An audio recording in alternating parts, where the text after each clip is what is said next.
چی؟ تنها دلیل مسته شبانه تو بودی و تنها کسی که عوضی رسید بود نفروش این چرخش روزگار عجیب نامده، گاهی زنده باشی و گاهی پشت بزن. این دنیا دنیای رفتنه، ولی بیا من و تو هم قول بدیم دلیل رفتنمون مرگ باشه. دلبر زیبا رو یه آخرین آهنگی که برام فرستادی شاد بود. نمیدونی با اون چقدر گریه کردم.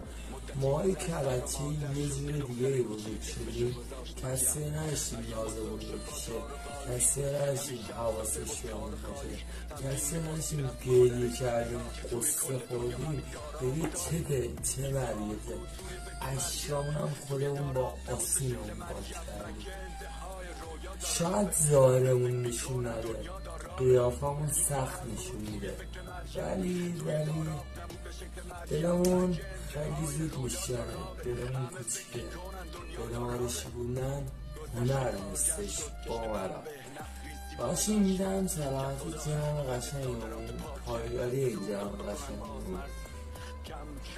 این دوستایی که زیر خاک هن، این دوستایی که توی زندان دارن حبسشو میکشن، این دوستایی که تو کمپا دارن آوارگی میکشن، سلامتشون پاکی همه اونایی که تو کم راه میگذرنن، آزادی همه زندانی ها